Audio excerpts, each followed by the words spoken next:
E tashmë emisionin e mëngjesit. Do ta vazhdojmë me një bisedë në studio ku do të flasim më tepër për javën e logopedisë. Të hënën pra me 6 mars shënohet edhe dita evropiane e logopedisë, ndërsa gjatë tërë javës do të ketë aktivitete të ndryshme, përfshin nga organizata jo qeveritare, përfshin nga klinika private. Gjitha këto do të diskutojmë bashkë me të ftuarit në studio, të cilën e kemi Lek Gjurgjialin, që vjen nga organizata jo qeveritare Z, edhe Erza Vitia nga klinika Empatia. Mirëmëngjesi, mirë se na ardhët. Mirëmëngjesi. Është shumë kënaqësi që ju kemi këtu, për ndryshe vitit 2022 shënuar edhe një veti persona me aftësi të kufizuara, por në të njëjtën kohë për logopedin ka qenë pak më i vështirë, do të mundohemi që do të diskutojmë edhe këto, por paraprakisht për ata të cilët po na ndjekin, po i diskutojmë më tepër edhe rolin e një logopedi ose një logopede, ja? A e fillojmë? Hajde, Erza, na tregon. Së pari faleminderit për ftesën, Agnes, edhe atëherë po fillojmë. Roli i logopedit në shoqëri është mjaft i rëndësishëm. Atëherë logopedi luan rolin diagnostikues, parandalues, zbulues edhe rehabilitues. Do të thonë merremi me të gjitha çrregullimet e të folurit, gjuhës, zërit edhe gëlltitjes, edhe atëherë hyjmë në punë ne. Do të thonë fillimisht mundohemi me parandalimin.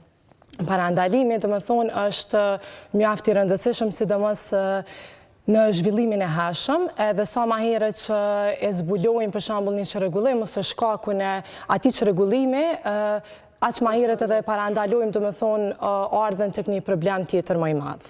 Sepse pastaj mund të zhvillohen edhe probleme tjera, ndoshta mund të fillojmë me diçka të vogël, por nëse nuk e vrim shumë herë. Po, çysh na tregon pak Lek edhe nga ana juaj dhe tregon pse pikërisht e ke zgjedhur këtë profesion.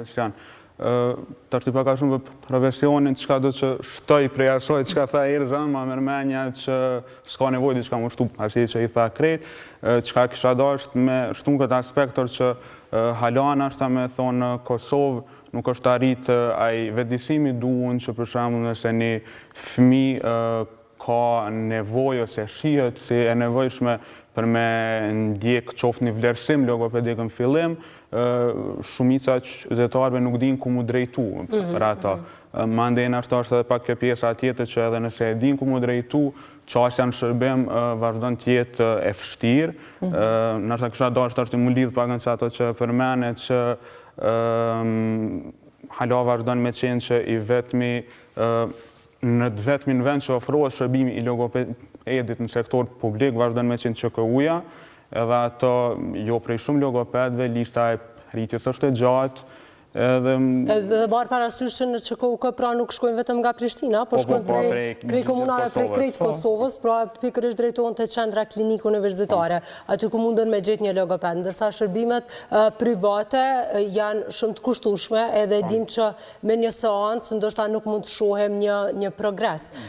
Megjithatë, me qenë se e përmendët të dy vlerësimin, sa është e rëndësishme pra që të bëhet një vlerësim edhe kur ndoshta me u drejtu qoftë prindin nëse është një fëmijë, po flasim tash nëse shfaqen probleme qysh prej të vegjël, kur me u drejtu tek logopedi ose vlerësuesi nëse është ndryshe tash kjo.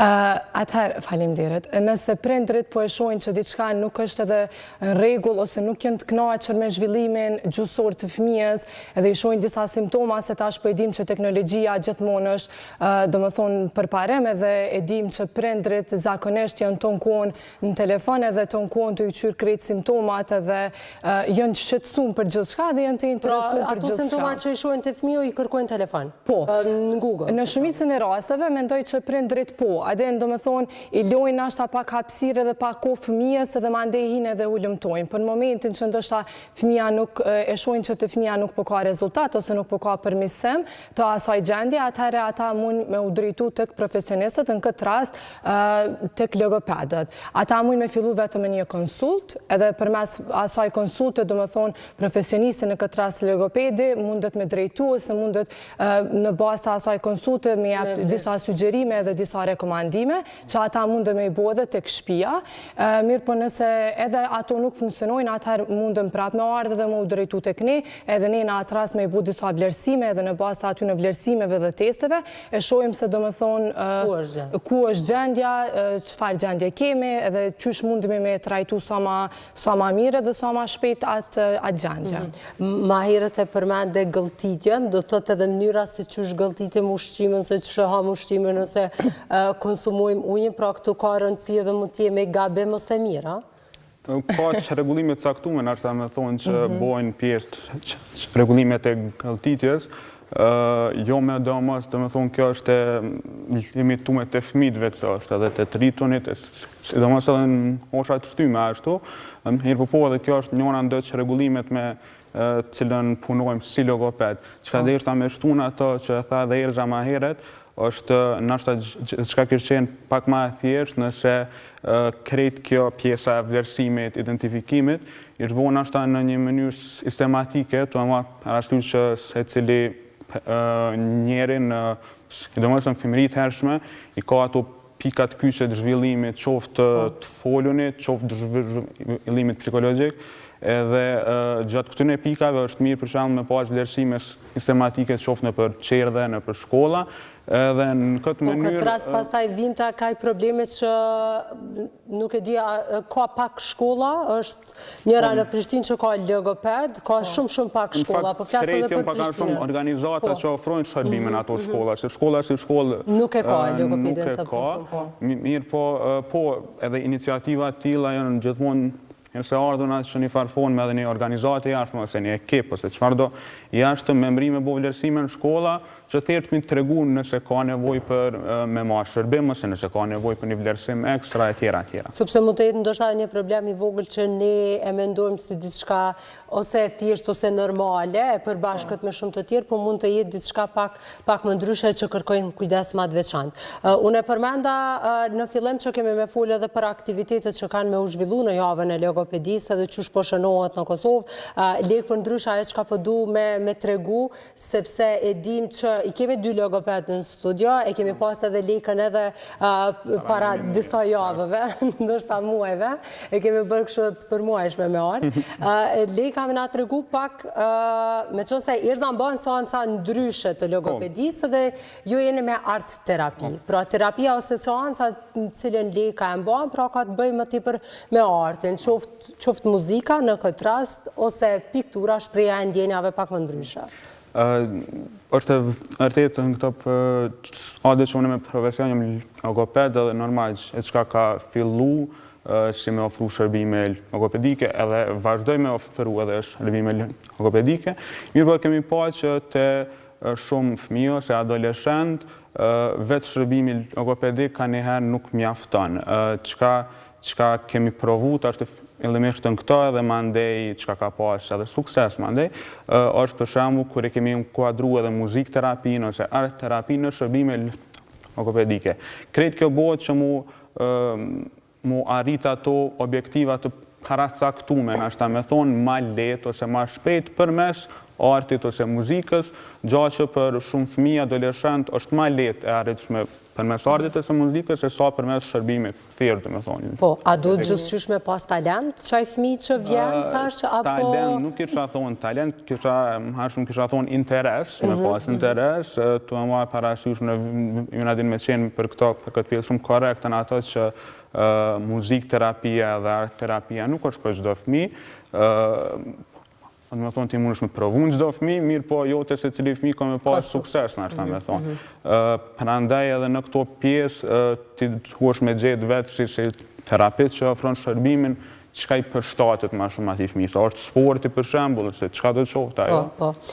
Me qënë se përmendëm që shërbimet logopedike kryesisht ku drejtohen njerëzit janë ose klinikat private dhe QKUK-ja, e përmenda edhe më herët që këto shërbime janë zakonisht shumë të kushtueshme, e tash për ndër të javës së logopedisë dhe klinika Empatia ka vendosur që këto shërbime madje edhe vlerësimin apo jo ta bëj falas gjatë javës për ata të cilët janë të interesuar të bëjnë një vlerësim apo ndoshta edhe të shkojnë të marrin pjesë në një seancë logopedike, pastaj varësisht për logopedit, tregon ama tepër edhe aktivitetet e tjera që do t'i shënoni e përfshi edhe këto. Na vetë se kemi fillu me aktivitetet, do më thonë për ditën evropiane të logopedisë, kemi filluar prej ditës së djeshme, i kemi pas disa aktivitetet të ndryshme në kopshtin Pathway me fëmijët prej moshës 0 deri në 6 vjeç, ku kemi realizuar aktivitetet të ndryshme që kanë nxit zhvillimin emocional, kreativitetin, imagjinatën e tyre, edhe do më thonë e nxisin zhvillimin dhe gjuhën receptive edhe ekspresive. Kanë qenë aktivitete mjaft mira edhe përmes lojës do më thonë arrim shumë, nashta i arrim disa objektive ose disa synime që neve na interesojnë. Fëmijët janë da shumë të kënaqur, gjithashtu edhe edukatorët, edhe tash po fillojmë edhe me aktivitetet e tjera. Nesër, do më thonë me 4 mars, vetë se i kemi konsultat edhe vlerësimet falas. Ka pas mjaft thirrje, edhe aty e kemi pas sa kanë prindrit nevojë me pas një konsult me një profesionist, po ndoshta sa ka nevojë edhe me i marrë disa shërbime falas, edhe pse jo duke fillu edhe nga vlerësimet.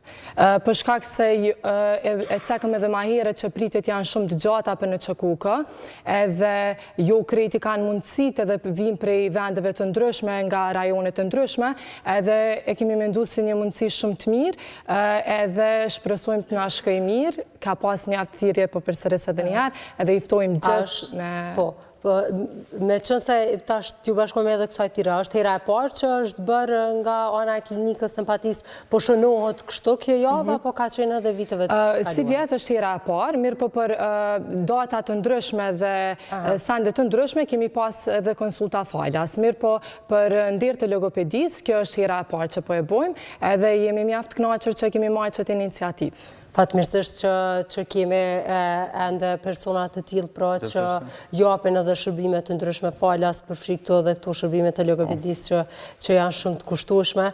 Për ndryshe, më herët para bisedës, jo rastësisht e kemi transmetuar dhe emisionin e materialin që na tregon edhe më tepër se sa është e rëndësishme që edhe fëmijët të shkojnë në kopsht, me qenë se përmendëm edhe kopshtin dhe përmendëm zhvillimin e disa prej shkattësive. A mundemi ndoshta në qoftë se jo prinde disa prej probleme për e quaj ose ngecjeve të vogla me i vret edhe bashkëmoshatarët ose ndoshta edhe edukatorët në kopsht, sa është i rëndësishëm këto dhe vijime në edukimin e hershëm familje?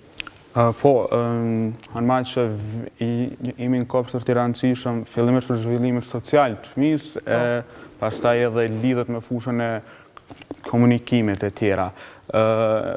Pika e parë që e vren nashta që nësa i fëmijë po shkon me fëmijët e tjerë që po zhvillohet njëjtë, është edukatorja, edhe po besoj që është në kur e kryen fakultetin edhe edukatorët e kanë si pjesë që pjesë praktikës që e se me ditë paka shumë nëse ka nevojë, nëse është më mbrapa ose nëse është më përpara për këto. Unë apet po lidhën në atë që është e rëndësishme që e cili institucion qoftë ai parashkollor, po edhe qendrat e mjekësisë familjare me ofru jo vetëm shërbimin e logopedit, po një ekip multidisciplinar prej psikologut, pedagogut special, ergoterapeutit, logopedit. Mirë po e di që kjo është pak larg nashta me thona ala, po normal që ka mundet me bo këtu edukatorja që me ndihmu është në këtë aspekt që nëse e shet që një fëmijë nashta po ka ngecje, me dhonë rekomandime qoftë për prindin, qoftë për vetë fëmijën. Kujdestarin ose fëmijën, ata kryesisht cilët merren. Në fillim e theksova që viti 2022 ka qenë viti i shpallur për persona me aftësi të kufizuar, por në këtë rast për logopedin ose logopedit ka qenë e vështirë, përmenda përfshi këto rastin e fundit, ku ndoshta kemi parë pak dhunë psiqike, faktikisht më mirë me theksu, nga një logoped, i cili po ashtu ka qenë i punësuar në qendrën dhe vazhdon të jetë i lirë, pra nuk është në arrest apo diçka e tillë. Sa ka ndiku kjo në rolin e juaj edhe në punën që ju e bëni?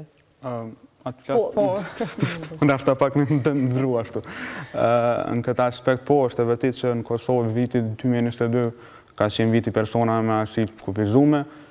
Personalisht, e po ashtu edhe si organizat, kemi pas pritje mu bojë sinqert më të mëdhaja pak, sidomos në aspektin e logopedisë, që mendet edhe ju, nuk është bo nashta shumë në këtë drejtim, pavarësisht iniciativave që i kanë marrë nashta e prej sektorit privat ose organizatat shoqërisë civile, apet në fund nashta i met një imazh i keq, me thonë, vitit prej krejtën e ngjarjeve që ndodhen. Unë e kom pa që ka iniciativa, ka kampanja prej organizatave të shoqërisë civile për rastin që u përmen, edhe Armani na si organizat që edhe jemi pjesë të shoqërisë civile i përkrajmë këto kampanja dhe shpresojmë që... Shpresojmë raste të tilla mos përsëritën. Mos mendohen në asnjë mënyrë, është e habitshme që ka ndodhur fillimisht e Elena mu. Sepse faktikisht momentin kur e zgjedhim një profesion, e zgjedhim me vetë dëshirë, sidomos kur do të jemi të kujdesshëm se çka zgjedhim, po në raste kur kemi të bëjmë me fëmijë, po qoftë edhe mosha më të rrituna, po kryesisht me fëmijë, me qenë se ka ndodhur edhe rasti i fundit, do të jemi dyfesh edhe më të kujdesshëm. Edhe çka zgjedhim edhe ta dim ta testojmë vetëm nëse jemi për këtë profesion caktuar ose jo. Sa ka ndikuar në punën që jo personalisht e bëni? Ka ndiku, mjaftueshëm, shkaku që unë mendoj që ndonjëherë prindrit nuk e kanë të lehtë ardhjen tek ne, ose tek psikologu, ose të cili do profesionist tjetër. Thjesht nuk e kanë të lehtë ardhjen aty, edhe mendoj që ju duhet një vullnet, edhe ju duhet këgja shumë punë prindërve për me ardhë tek ne. Edhe pastaj kur dul ky rasti, me thonë të drejtën, e krijoj një mosbesim tek prindrit, edhe një shqetësim shumë të madh, edhe pastaj nashta aty ndjen edhe një lloj presioni, edhe pse ti e din që na jemi gjithçka është në rregull, mirë, po kur i kemi pa prindrit aq shqetësum, normal që ma ndejti edhe bashkë ndjen me prindin. Qyshe tha edhe Leka, shpresoj mos me ndodhë mo, është një gjaz definitivisht shumë i keq për krejt shoqërinë edhe një shembull po ashtu. Shpresojmë mos të përsëritën shembuj të tillë, mos kemi raste të tilla më. Shpresojmë që viti 2023 të jetë më i mirë për logopedët, e përmendëm që nevojitet të ketë punësim sa më shumë në institucione publike.